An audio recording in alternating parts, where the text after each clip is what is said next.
All right. Are you guys ready? Yeah. Ready to get slaughtered again and again and again? We're streaming Dungeons and Dragons. This isn't Dungeons and Dragons. This is Disc Room. I'm your host today. This is the Lunch Zone. I have the arena. Get rid of that arena logo. This is. Here, wait. I'll pull up the. I can pull up the game. Oh wait, and then sorry, I need to get the chat up. Okay, there we go. All right. So I'm your host. I'm Eric Kirsting. I'm a PhD student at UW Milwaukee. I'm joined by two lovely people. I'm David. I am also a PhD student at UW Milwaukee. I am Morgan. I'm a master's student at UW Milwaukee. And what happened? Oh wait, here we go. Did it All crash? right. No, it didn't crash. That just I have it set to, hold on, maybe if I set it to graphics full screen off. I can't, yeah, I need to keep it on full screen. All right, but we want to acknowledge that in Milwaukee, we live and work on traditional Potawatomi, Ho-Chunk, and Menominee homelands along the southwest shore of the Michigamme, part of North America's largest system of freshwater lakes, where the Milwaukee, Menominee, and Kinnickinnick rivers meet, and the peoples of Wisconsin's sovereign Anishinaabe, Ho-Chunk, Menominee, Oneida, and Mohican nations remain present. Now let's go ahead and get started. So I'm gonna go ahead and start a new game. Also, I am so sorry for you two because the music slaps. This game has a great soundtrack. So I'm gonna go ahead and I'll pick the empty one. Just to let you know, it does say that we're doing Doctors and Dungeon Masters on Wait, Twitch. no, I switched that, but pre-stream. One sec, I will. Let me refresh it to make sure I'm not losing my mind. Yeah, I mean, No, it still says I Dungeons and believe Dragons. you.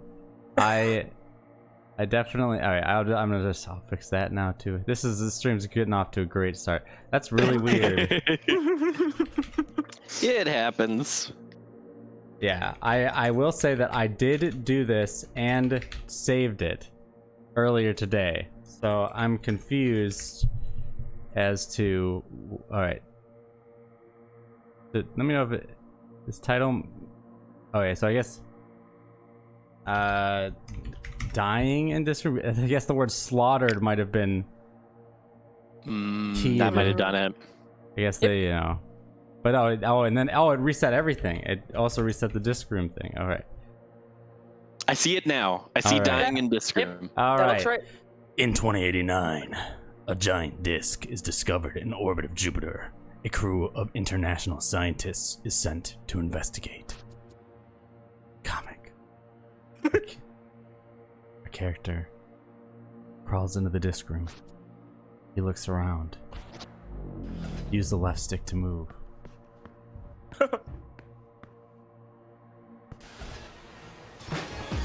So this is what kind of game is this? This is a don't die game. Oh, it's avoid the AoE's game. So right now you can see it. If you look on the left, you can see what my goals are.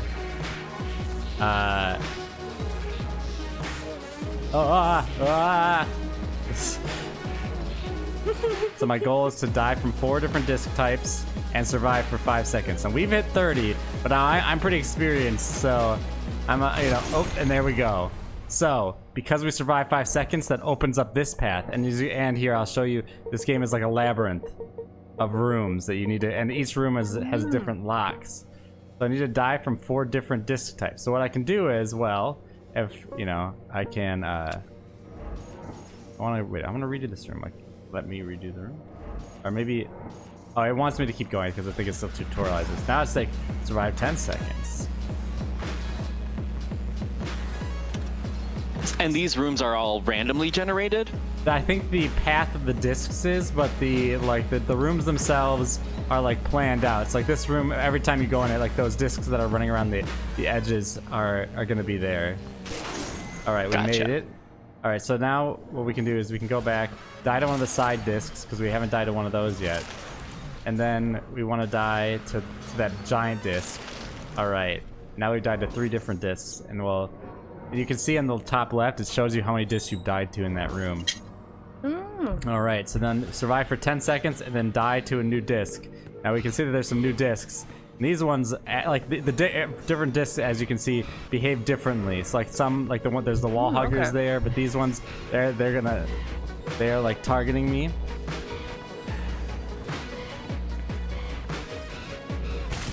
All right. Interesting. Now I have a new ability, So- dash. Go ahead.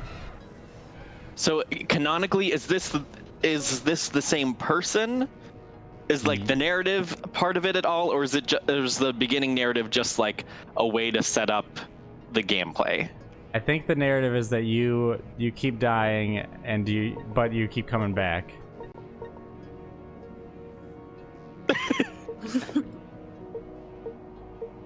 Are you still there, Eric? Yeah. Oh yeah. Can you hear me? Yes. All right. Sorry, my internet's being wonky today. Yeah. So the narrative is I think that that you keep dying and you keep coming back. So we got a new ability, dash through discs. So now I can do this. Ooh. Hello. Hey Ryan, Hello. how's it going? It's going all right. I fell asleep at my desk, but now I'm here and it's lunchtime. It obviously was not strong enough coffee for you. No, clearly not. I'm out of coffee right now. That's probably the problem. So I think I'll never be caught without coffee. So I already said that I really want to die to that gold disc because that's the disc I haven't died to yet. Okay, there we go. So you can see like sometimes the goals can become weird. Like it's not just survive as long, but it's like, oh, die to that disc because I haven't died to it yet. All right, now this one, survive 5 seconds and survive a total of 90 seconds in the zone, which we've already done one of those. So now we just need to survive here for 5 seconds. You can see this one's got like a lot of the things we've already bought. Ooh. The dash is very useful. The dash makes it so you don't die to the saws if you run into them for a second. Yeah, I presume you have to like time a button press or something. Yeah, you just hold A. It's not too difficult at least. So there's a disc in here we haven't died to, and we need to survive for 10 seconds. But there's also a goal to survive for 0 seconds or less. Interesting. Yeah. And so this gets to some of the puzzle nature of the game, which is so we have survived for 10 seconds, so we can die here and we can keep going. But there are quite a few like rooms that you can only unlock by solving like a puzzle. All right. So it's kind of like I hate to say gamifying, but like it's kind of like making dying itself a game within it. Like you have to figure out like a new way to die in a sense. Yeah, a lot of times. But then you have like this. This is a gatekeeper, and so with the gatekeeper, I need to defeat them, and you can see the time goes down actually every time I step on one of these kind of there we go. Button thingies. Yeah, every time I step on one of those button thingies, and so comic, I pick up the orb. In the orb, I see someone with a bag. Alright, view the map here so we can keep going up. We haven't died from enough disc types yet for this one, but there are 2 disc types we haven't died from it, and in this room or in the room before. But the game wants us to go up here first. And so now we've got a new like thing. The timer only goes up when I'm standing in the middle, and when that purple one gets near me, time slows down when I'm in that green field.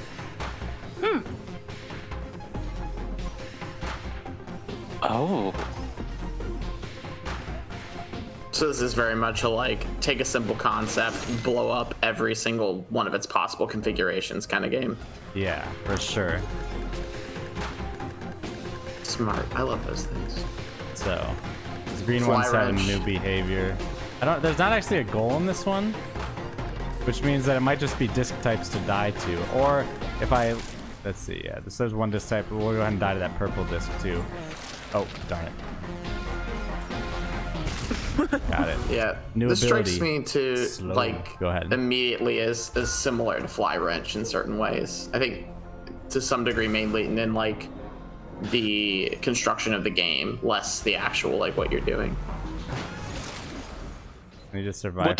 What's Fly Wrench? It's a really old platformer where you play as a literally two rectangles that bend back and forth, and you kind of have to just navigate your way through an environment by pressing the spacebar at the right period of time.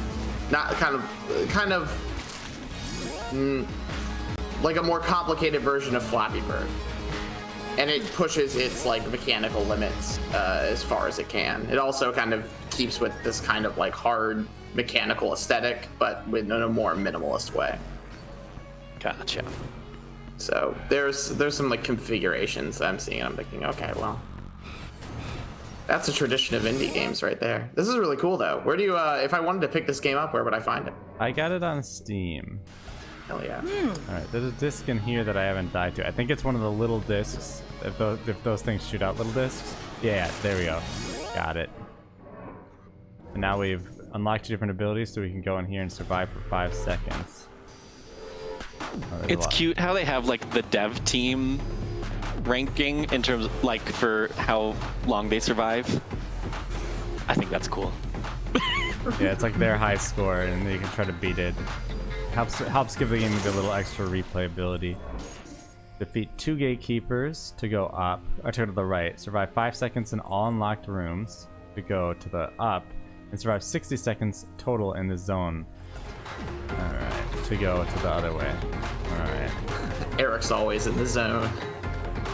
Sorry. Eric, You have to survive Eric's 60 seconds in the auto zone. Hey, Yeah. Hard Cell just subscribed with Prime. Thank you for subscribing. Make sure you follow if you're not already following that. Yep. But thank you. Click like and subscribe. Give a little comment. there's no bell notification on. There's no bell notification, no. Also, the bits don't do anything yet, but we're working on that. They will do something later. Hopefully. We'll see. Oh, yeah. Maybe like by January 2nd or something, it'll actually do something once the semester's over. Ooh. The possible... So is this? Oh, sorry. No, go ahead. You go. I was just gonna say, so there's like rooms where it's overall just kind of like a mass of gears, and it seems like in certain rooms there's almost like a boss or like a main thing you're trying to avoid. Mm-hmm.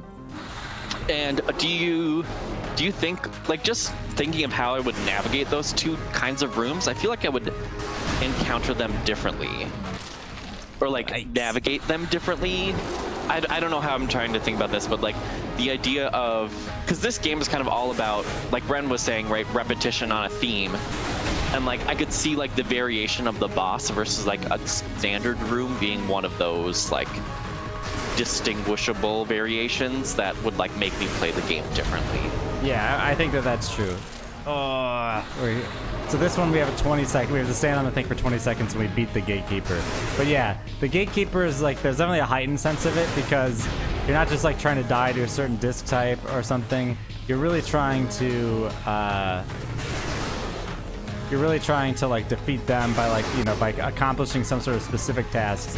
And they're, oh my gosh, I keep dying at the 10 to that one rogue, the rogue spinny, but yeah, I would say there is a difference, generally speaking, because, yeah, and because the bosses are a little less random. Like, you can sometimes just win a room that you're struggling with because you just got lucky and you kind of just stood in the corner and no discs came near you or something like that, right?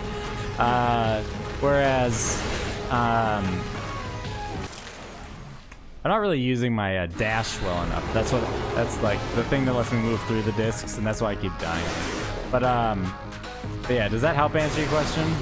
Yeah, I'm thinking too, like you were saying, like the design that goes into it, right? I feel like, and maybe in a way I'm thinking about this in relation to Hyrule Warriors because I'm seeing a lot of ads for it. But like the difference between like an onslaught of enemies versus like the patterns of a boss are like 2 different ways of like engaging with it, right? Oh, of like the design, you know? I totally agree with that.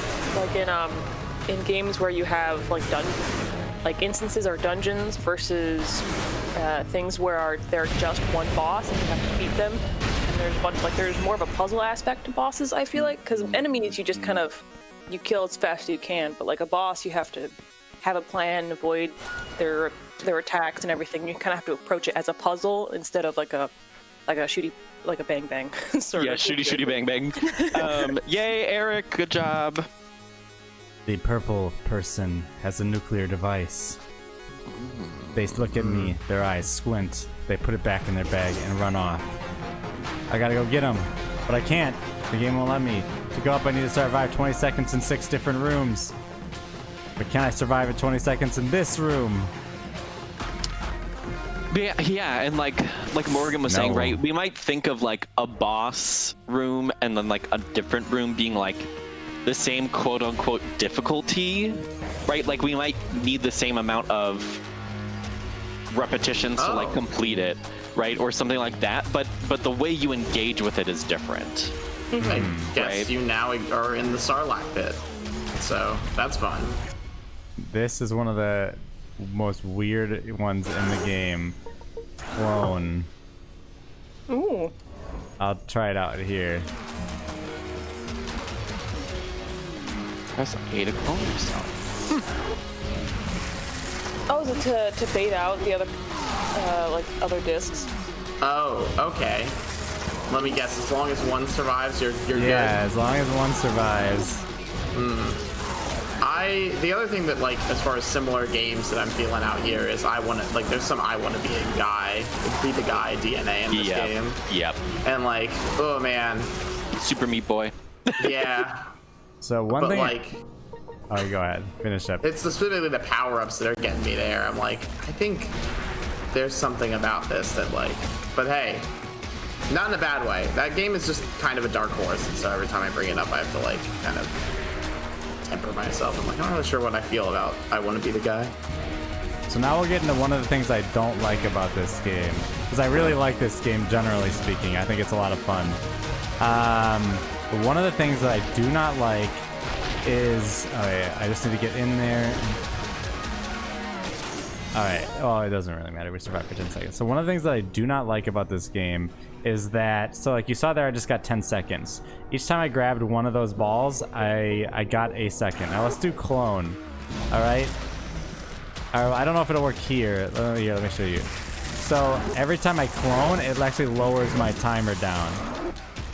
So, it means, like, why would I use the clone then? You know what I mean? Like, Yeah. as opposed to the dash. But in some other rooms where, like, the time goes up, it goes up slower or something if you're doing the clone. And so it, like, discourages you from actually doing the cool thing that, you know... Maybe it's for, like, when you want to do... Like, you want to get killed by a bunch of different types of discs, so you have a clone out, or does that not count for it? I think that does count. I think that might work. But yeah, the problem is like the clone seems to be like it's a different ability, but they realize in development that the clone must just be a lot easier if you get good at it. But the problem is that I'm not good with the clone, but I'm not incentivized to use the clone because like I have to do more. Yeah, that's a little. All right. It's a little messy. Survive 10 seconds and feed question mark, question mark, question mark, 4 question mark, question mark, question marks. Very descriptive. Oh, I see. Okay, so that you could use the clone for. Yeah, This that makes some sense. maybe. Yeah, I don't have the clone up right now, but You know, Oh, when we we're didn't thinking make about it. like using incentives to like get you to try different, you know, play styles or abilities or whatever. I'm playing through Hades right now for the first time. I saw on Steam that you were playing. Right, and that game I think does a good job of incentivizing you to try at least different weapons, right? Because there's like bonuses for trying different weapons at certain times, and like you can only get certain items by completing, you know, an area with a weapon. So like even though I don't like that bow and arrow, like I'll still play as it and like learn more about it because it'll help me in the long run. And like in a game like this where you can't really, you know, this game isn't going to be as complex as something like Hades.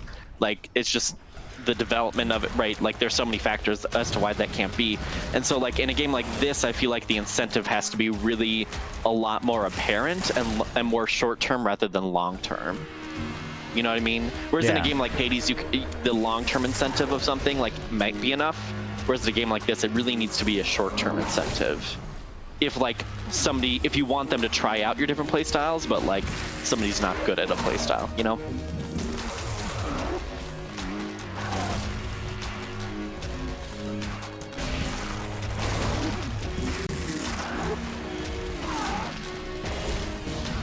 Yeah, and I feel like in part of the way that like Hades specifically does that is that you've got buffs that will work with pretty much any configuration of the stuff that they've got. And you know, I think it is worth mentioning, you know, how long Hades was in early access and was receiving feedback from the community and was doing all these things to help them get to the point of being able to balance it.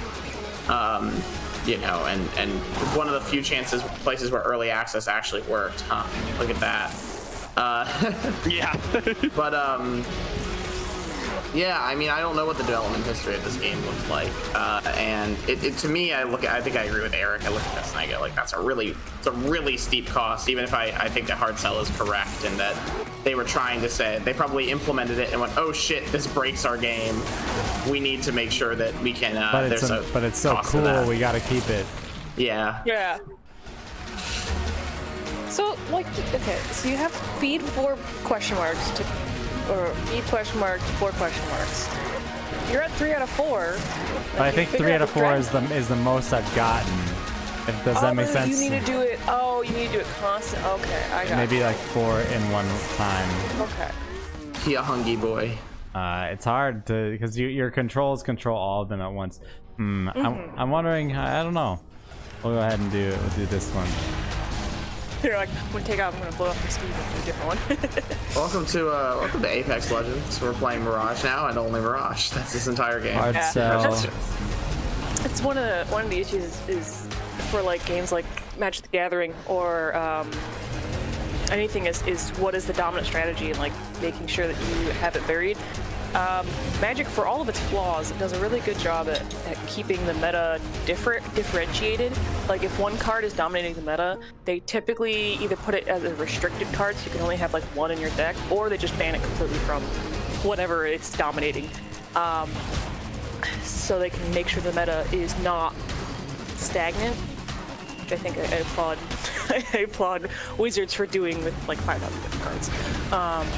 Yeah, that's tough. I know this round of Super Smash Brothers has also done that too, where they'll adjust even, you know, just the distance of a reach of an attack by like 0.25, right? They do like minor adjustments every update just to make things a little more balanced, which like they haven't really done as much in the past. So like, I wonder if we're at an era where like that is kind of more expected to be the norm for AAA games or like dominant games that are competitive. But then again, you have things like Fortnite where I guess it's not. I mean, that's a whole different model though, so I don't know. I'm not really sure what the competitive meta looks like in Fortnite. I can say like certainly the battle royale genre operates by that same thing, but like, you know, and I think to some extent it's really fun to point out like successful places where you're seeing balancing kind of working. But it's really interesting because those micro adjustments can get kind of messy as well. I think Smite is a game where like, I know me and Hardcell in like our personal conversations have had conversations about how messy Smite's balancing is.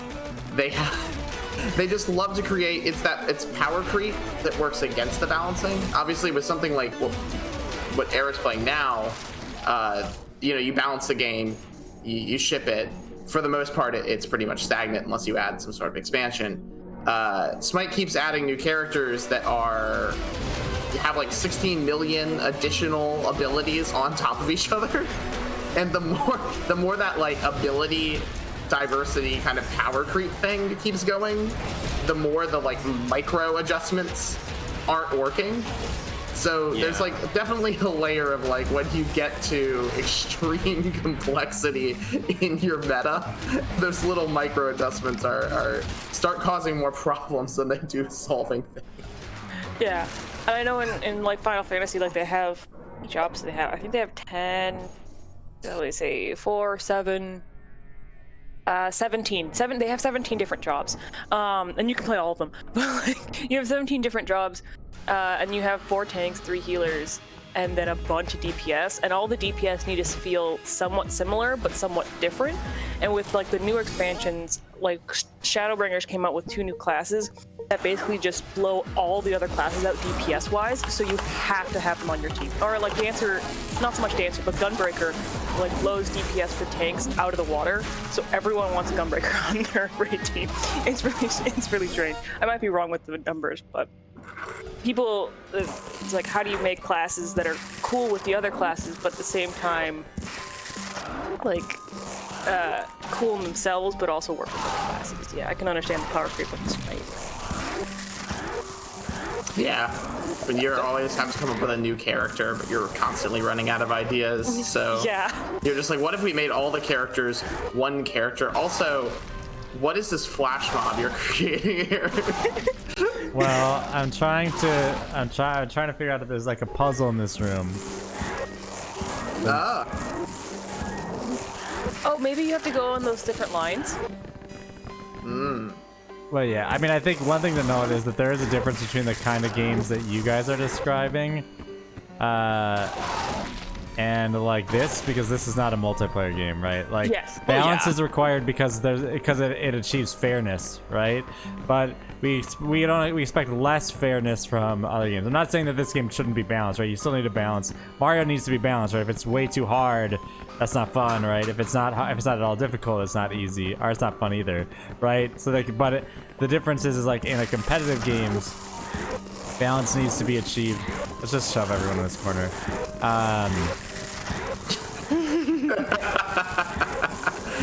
So now we're playing Fall Guys. That's so many. That didn't do anything. So all right. So time 6 seconds. How did I survive 6 seconds there? I think when you make clones. Yeah, it'll stop. Sorry. There you go. When you make enough clones, the time stops. The countdown stops. Oh yeah, that makes sense. I wonder though. One of these? I follow a lot of like Pokemon YouTubers. Sorry, going back to competitive stuff. And Pokemon is a series where it's like they're at once trying to balance the single player experience with the multiplayer experience, and they're just kind of like this generation in particular is kind of like jack of all trades, master of none with it. And it's interesting because like I think in terms of like competitive metas, like Pokemon is like really unique in that like it's one of the few ones that's been around for a really long time and like keeps developing and changing without like the individual characters themselves changing very much. Right? They just like add new ones or add new abilities, but like they don't, beyond like a couple of stat buffs here and there, they don't change like Pokemon from previous generations really, besides like giving them new moves. So like, I don't know, that just like gives it kind of a unique spot, you know, when talking about competitive metas, I think in some ways. Haven't they?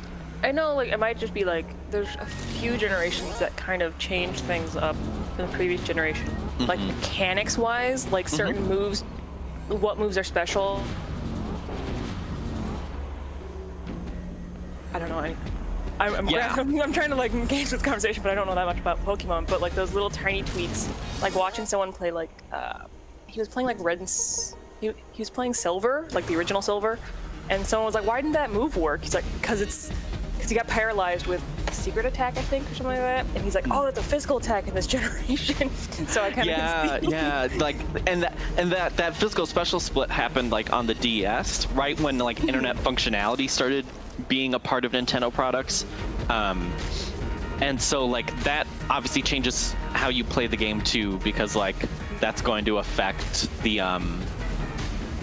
right, just like being able to play online versus somebody versus needing to have a cable itself, just like the materiality of it's going to change. But then also like adding that physical special split is kind of crazy too. All right, I hate to interrupt, David, but I think our stream is down. Yes, it is. Yes. I'm not sure why. Yeah. That's strange. My internet isn't down.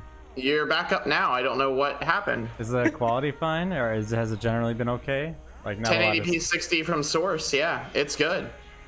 Interesting. I'm not sure what the interruption was. Well, Ren, you made me die. No, I'm just kidding. I Yeah, definitely. you know me. Oh, so maybe The we can god talk of frame about rate. what Hardcell said in chat.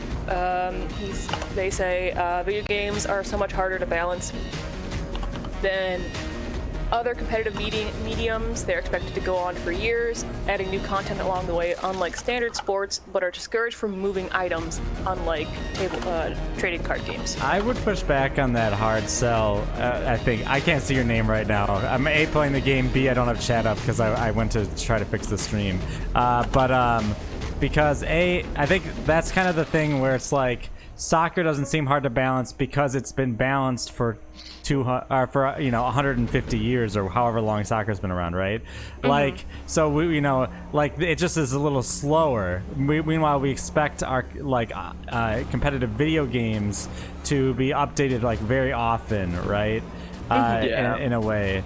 And so I wonder if is it less that baseball is harder to, or is easier to balance, or is it that baseball's just been around for a long time and they've figured it out through tradition? I was gonna say too, there's so many, like when you look at sports media, there's so many discussions about whether or not new rules should be implemented, whether or not. Dropped again? Yep, it dropped again. So now we gotta ask the question, what the hell? I do have there's a red box on my OBS, disconnected, attempting to reconnection successful. I don't know, this is weird. This isn't like my internet is bad, as I'm not dropping you guys. It's like there's some problem. And it's fine, like I'm not dropping frames, so it's just really weird. Let me do let me go muted and see what I can figure out as far as if this is a known issue in OBS. All right. 5 seconds in all unlocked rooms. Is there a room? I don't. Oh, you're back up. Yeah.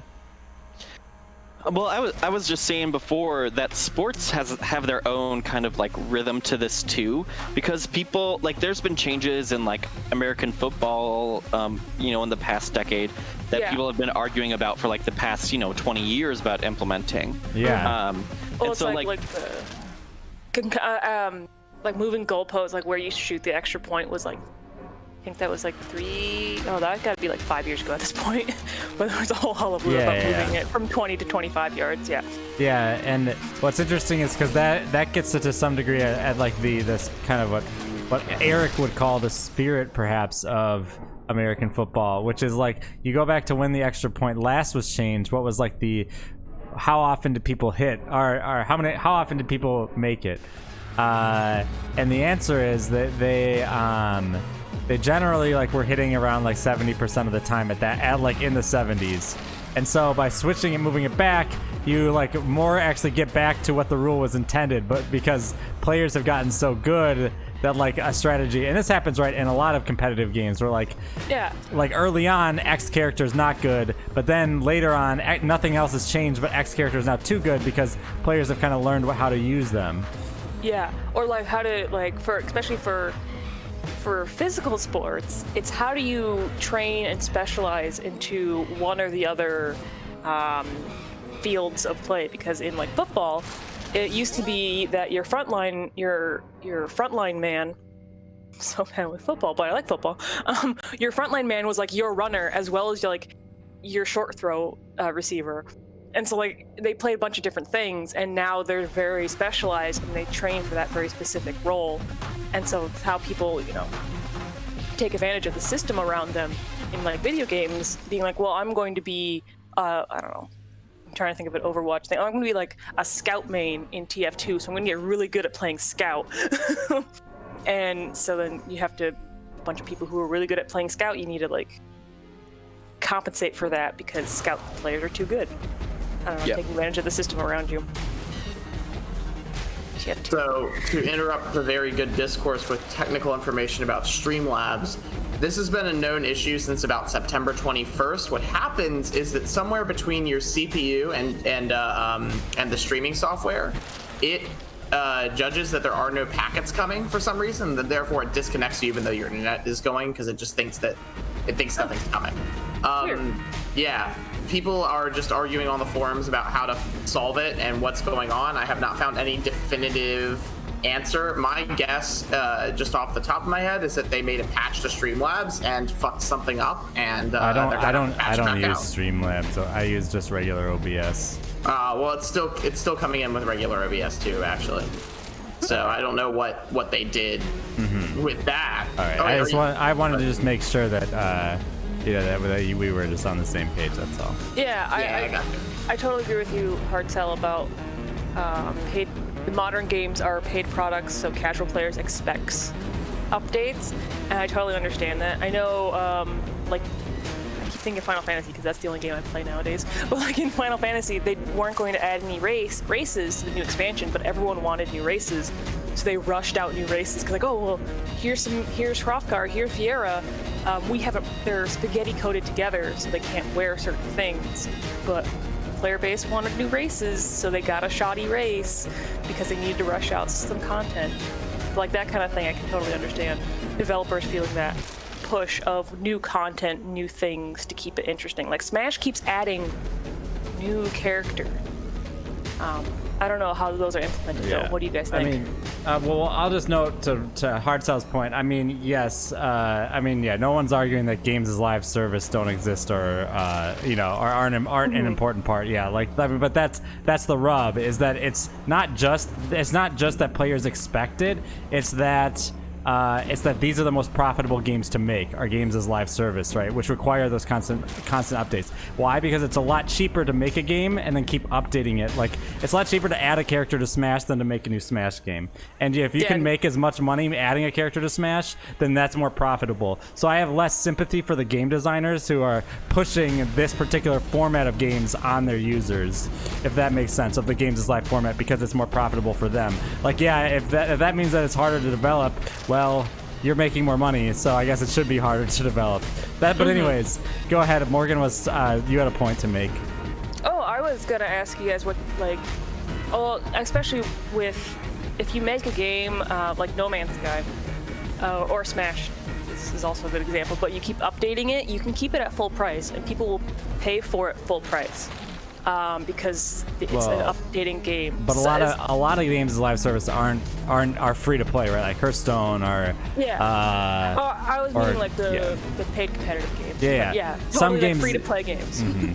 So like there's a difference. So you can't keep it at full price, but it also just depends on like the DLC, because like if like No Man's Sky keeps getting updated for free, right? There's no paid DLC for No Man's Sky to my knowledge, right? And I could be wrong, right? Yeah, it's not paid DLC, but No Man's Sky is still regularly sold at like $50, and it came out how long ago? So they're updating it constantly, so with No Man's Sky, I think you're totally correct that they can keep it at full price if they keep updating it, or are like, darn it, that was the exact same. That was like almost. I need to get to 20. I agree that like they can. They can that's probably part of their goal, right? Is that they can keep it at full price. But the thing is no one's gonna buy a 4-year-old game unless it is getting updated too. Yeah. So like there's a little push and pull there. With Smash, Skyrim though. Well, yeah, but I'm talking. I mean, but like on PC, no one's buying Skyrim right now. I know. How dare you? Well, I bought Skyrim yesterday. No, I'm joking. I have had Skyrim in my inventory for a while. We finally survived 20 seconds. All right. So now we can go this way. Oh, geez, look at there's so many of them. But I think this is the way with a lot of digital products, right? We can talk about, an accelerated timeline. There is nothing different between baseball and baseball in terms of like the way rules are changing quickly, except for the context of those rules.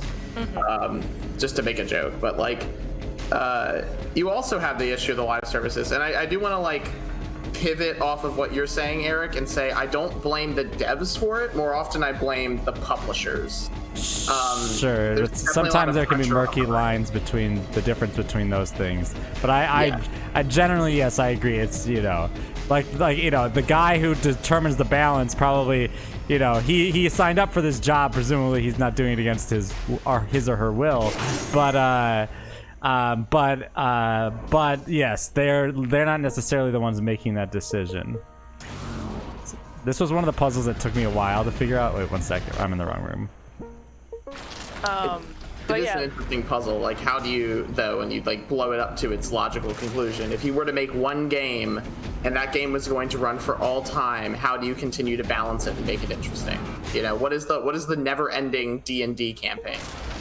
You know? Well, the thing with D&D, so funny you bring up D&D. As someone who like came from, so I started playing D&D in 4.0, and 4.0 was kind of, I don't want to say the sellout of D&D, but very much where it became apparent that they wanted to make money off of D&D hand over fist. So they had like 3 different handbooks, and then they had like 3 different monster manuals and DM guides. They had all sorts of like, I have like 30 books from 4.0. Ridiculous amounts of 4.0 was released. And then 5.0, 5e, they do this in like steps where they came out with the player's handbook. So you had like your crew, and then they keep adding subclasses, and they add like classes and things over time, and it feels more organic. And I don't think people realize how much is getting added to the 5e universe with subclasses and classes and things compared to 4e when it was all released at the same time and people were angry about it.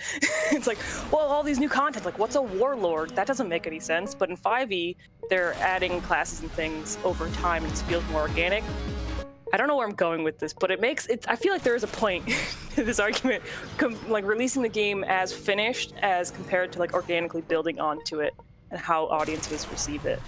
Something along those lines. I don't know. That's the one I want. All right. So this was a puzzle that took me a long time. I'm cheating because I've already played through the game. But there's this room here, timeless. Die with over 4 discs in the room. So what you have to do is you have to go to another room, absorb like a disc that spawns more discs, because there aren't 4 discs in the room. There's only 2.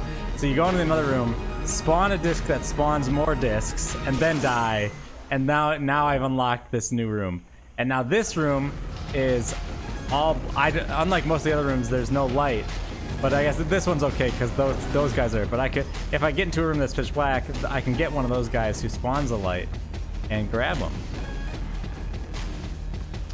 But no, in general, I don't disagree with you guys' what you guys are saying. I think that you guys are pretty much describing the kind of the contemporary landscape of like, because of the way it's kind of like, you know how like movies like used to make movies and now they just make sequels or whatever. You know like, how they used to make movies? Stop right there. Stop the picture. So like that was something that happened at one point in the past, as people made movies. Hold on, can I make chat bigger? Yeah, okay, cool. I can just like have chat up in the thing. Anyway, sorry. So like I feel like that's part of the problem with games as live service, is that like as the goal becomes more and more profitability, as opposed to and the system for making profitability turns into like what we see right now, which is oftentimes in reoccurring kind of payments. So you see this in the in the broader cinematic entertainment universe through like things like franchising, right? Like not only is the movie coming out, but there's the toy series, there's the the tie-in deal with the cereal company, right? There's all the, and then like, and also the fact that like the sequel will get more sequels, which will also be run, right? So you're establishing more of this like reoccurring payment, right? That's like ultimately that's what a series does, right? If Spider-Man 1 is really successful, well then people are gonna go see Spider-Man 2. That is in a sense a reoccurring payment, right? As opposed to like a single time, like I went and I saw 2001: A Space Odyssey, right? And I never have to think about, I don't have to ever pay money to see that again or whatever, right? Games, I think, fall into that same pitfall, which is like they tend to franchise themselves. Like Blizzard is like very notorious for this, right? Like Hearthstone is based on a Warcraft property or something like that, right? And it's like, and what that ultimately kind of accomplishes is it gets you to keep paying money for the thing. But in order for you to keep paying money for the thing, there has to be a new thing for you to buy, right? And so that, and then there's whether it's balancing or whether it's other things. What's weird is I don't think that this is a very relevant discussion for Disc Room, but I think it's an extremely important conversation writ at large for gaming culture and gaming and understanding. Like, if you're going to be a game scholar, you need to understand this stuff. There's a pretty good book called Free to Play by Christopher A. Paul that I'd recommend that kind of dives into this issue. There is some chat stuff going on. I'm going to skim it with my eyeballs rather than read it out loud. I know when you're talking about pay-per-view UFC fights, there's a lot of like UFC fights WWE for a long time was pay per view, I believe. There's a lot of things. So like UFC and and WWE are all both pay per view, right? So that's their business model, is people paying to watch them. But Yeah, I'm just wondering like how the landscape is changing, but yeah, I think we are getting pretty far away from Disc Room. yes. And like, which is funny. It's always interesting whenever we get like this far out. Whoa. But yeah, I mean, what a thing. What a thing. Good conversations. So flush discs. Trying to feed myself to the sandworm. And these flesh discs are getting in the way. The problem is that if you... There we go, we did it! We died. Did it? Finally, there we go. This is a room I actually did not get. Survived 120 seconds. It's called the aging process, though.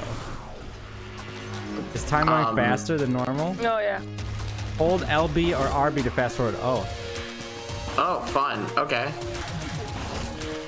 Okay, I actually just never did this room, and I've beaten the game. But you don't have to beat every room to beat the game.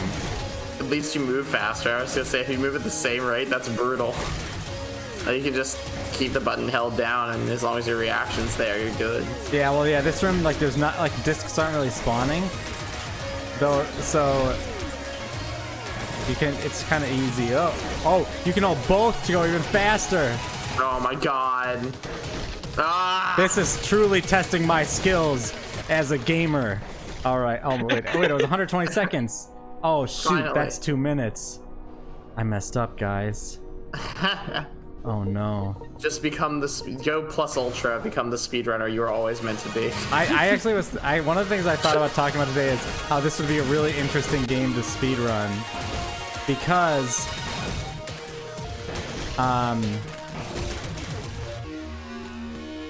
it's really, the music's really interesting in this part. But, alright, I'm gonna play with normal for just a sec. Our normal sped up. So this would be an interesting game to speedrun because you want to, like, cut your margins as thin as possible. Like, oh, survive in this room for 5 seconds. Well, I don't want to survive in this room for 6 seconds then, right? I want to die at 5 seconds. But it's like that, you don't want to die at 4.99 because then you have to redo the room. Yeah. And so, I just find it interesting. I think this would be a really, I might speedrun this for speedrunning month, because in January we'll be doing speedrunning month on the arena, which at least we did last year, and we're doing fighting game month again, so I assume maybe we'll do it again.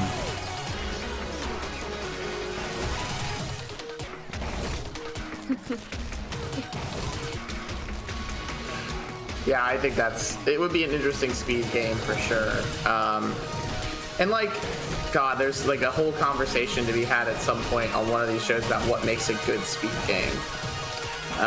Maybe we should just do at some point a special where like we tee off streamers all day, and the only thing is no matter how bad or good you are, you have to speed run. That might be fun. Yeah, so like we just tee up a whole day of speed runs, and then the conversation can kind of flow between different people. I can do Banjo-Kazooie. I've already done it. I can do it. Wait, can you do this? Wait. Can you do this in every room? Oh my God, can you really? Oh, I didn't know this. Oh my gosh, maybe you only get that once you unlock that room. Which, that might be like, that would be interesting from a speedrunning perspective if you can only fast forward once you do that. Alright, I wonder if you can just... It's so interesting. Oh, this game's so weird. Oh man, I can't believe I beat the game and I didn't know that you could do that. That's so crazy. I just never pressed L1, R1. Is that what's going on in here? I never figured out how to solve the puzzle in this room. Maybe you have to get there. Oh, you have to go like run really quickly. Oh wait, Both. I think with this one. No, I don't think the solution for that one is to speed up time. I'm not positive. Do you have to die there? Well, I can try. I think if I recall, I actually did get to. I feel like I might have gotten to this room. I think you can like what they want you to do is like bounce, because you later get an ability where you can bounce them, like you can push them around, and like you could see that those ones were kind of on a thing. So survive 5 seconds in all unlocked rooms. All right, so is there like an unlocked room that I haven't survived 5 seconds in? All right, this one. We'll do this quick. Just warp speed the entire game. Yeah, I mean, I'd love to see this speed run. I don't think I've seen this at a GDQ or anything, which is basically. Well, it's been out for like a month, but I see. And I think one of the things with speedrunning, it's not so much glitches, but like very extreme skill of being able to do what you need to do when you need to do it, sort of thing. Which is the best speedruns, is having that skill threshold, but also like the game itself is really good for it. Sort of on topic, sort of off topic. I had assumed this game was much older because it's definitely like, from like an art design perspective, living its Newgrounds life right now. It's Like, definitely living like mid 2010s. yeah. Like this. Kind of game. Made by the Myth, but like early in their career. That's the This vibe. is kind of so this one's kind of scary I think because we're just. No, I'm just buffering. Never mind. this one's kind of spooky because the boss, like, he just flies out of nowhere and you don't know where he's gonna come from. But he leaves behind one of the things that you can use to kill him. What a nice guy.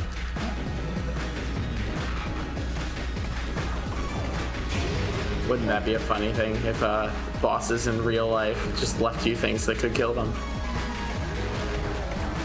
Oh, We're out. disconnected. We're disconnected again. Oh, We're back. We're back. All right. I'm sorry, folks. Obviously, I intended, like, I woke up today and I thought, I want Lunch Zone to go like this. That's what so it's my fault, you know. I wish this upon us. All right, one more. We can do this. But to push down on the, obviously it's a really high skill thing. Yeah, I mean, I think one of the things that is so interesting, because to me, like, my favorite things that when I go, oh man, I want to be a speedrunner for this game or blah, blah, blah, it's usually like the game feel. Like, what does the game feel like when it moves fast, you know? Mm-hmm.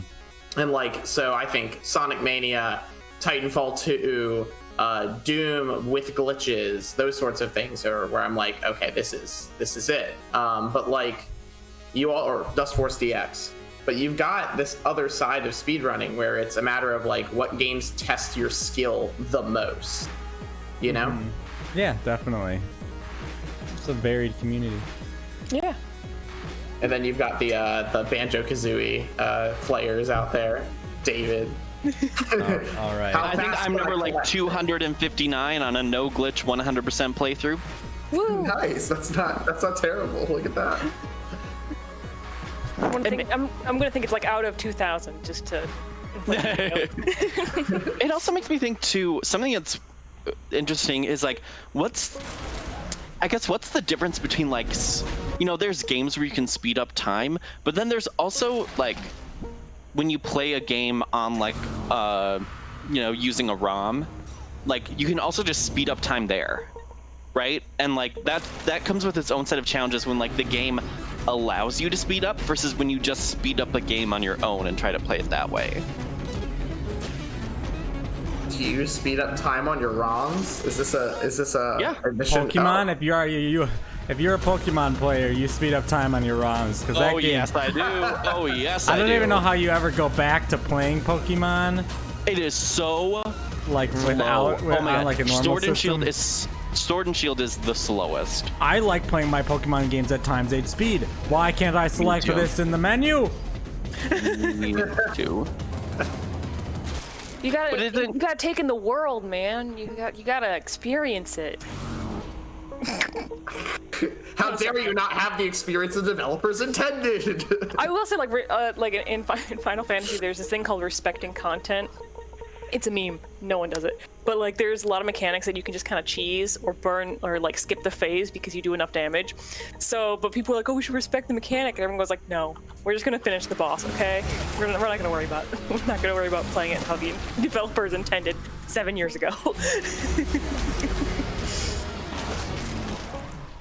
So what I need to do here is I need to be like Dash. And what I need to do is I need to survive the initial onslaught and then get in the middle.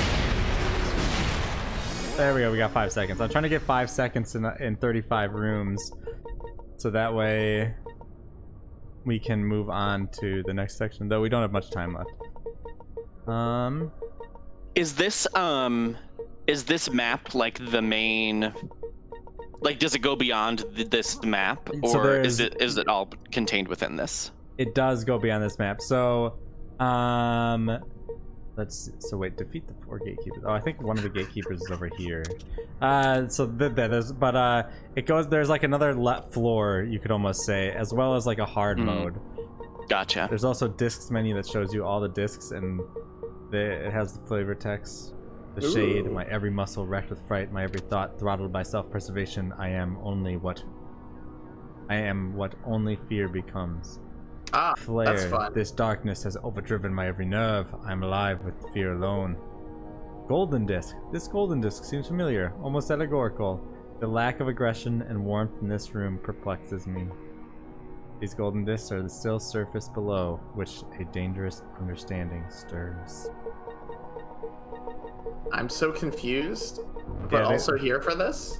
What a strange thing that is in this game. You can also they have like difficulty settings. Like you can turn down the game speed or goal difficulty or disc speed or hazard speed or spawn indicator. You can also go and you can go to settings, and you can also, where was it? It doesn't look like it. Oh yeah, you can change like the direction that the discs spin and like things like that. Like there's a lot of weird little things like that, which I think are fun. But That's yeah, fantastic. Interesting. And the way you quote unquote collect the discs is by getting killed by them. Interesting. I like how, well, I just got Video Games Have Always Been Queer. My sister got it for me for my birthday. I read it, but I don't own it, so I just got it. It might be interesting because in it Ruberg talks about defeat and and that kind of thing, and like it might be interesting to think through how the game like rewards defeat in some ways, or what we would normally think of as defeat. You know, getting killed, that kind of stuff.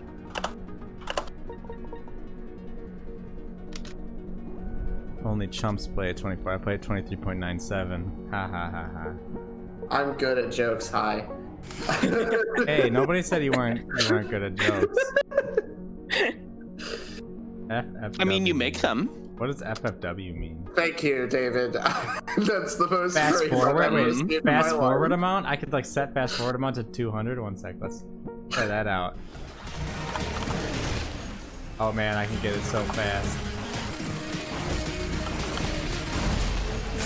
How does it just play the like? Imagine like trying to speedrun this. You have to play the whole game like this, right? Because this is the fastest way. My question is, why is there a setting?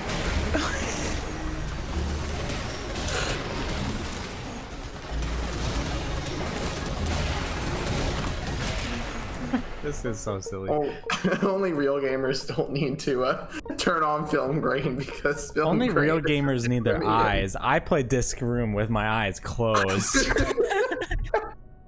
And at times 400% speed. If All you're right. a real gamer, you can put the controller down and the game will play itself. Well, that's what was supposed to happen with everything, but that didn't happen. So I don't know. Apparently, I'm not a real gamer. All right. Well, any last words on Disc Room? It's fun. It's cool. I'm really bad at like bullet hell kind of games. So like it's not something I would play personally, but I like it. I think it's cool and it's interesting. Yeah, I think it's a really weird little game. But go ahead, Morgan. It's one heck of a game of ultimate frisbee. That's all I got. Yeah, it is kind of a disc. I mean, just pull out your disc references right now, folks. This game makes laser discs relevant for the first time in my 22-year existence. But no, it actually looks really cool, and I might. It looks very cool. It looks very. Yeah, it's the kind of game I recommend. I think I paid full price. It was like 15, so I don't regret it. But if you're like half interested, I think wait for it to go on Steam sale, and you probably won't regret it. It's not. Once I beat it, it took me like 3 or 4 hours to beat, and then I didn't really play it until today. So it's, you know, I could have gone and done all the hard rooms, but I kind of was satisfied when I hit the end. So you know. But otherwise, yeah, I think that this is a weird game because it's like all about. It's about death in a way that we can finally that doesn't need to be related to Dark Souls. You know, like, well, it's hard, so that automatically means it's Dark Souls. It is Dark Souls. Sorry. There's a wheel in Dark Souls, and they're discs, and they both rotate. So yeah. Well, actually, this is just that one level of Dark Souls where the skeleton wheels roll at you. Right. That's all this is. This is just a remediation of Dark Souls. Oh God. Oh, no. Remediation in Dark Souls in one sentence is cancer. Oh, I can make it worse. I mean, I know lots of keywords. Just slip flavor in there. Anthropocenic, Dark Souls, remediation, McLuhan.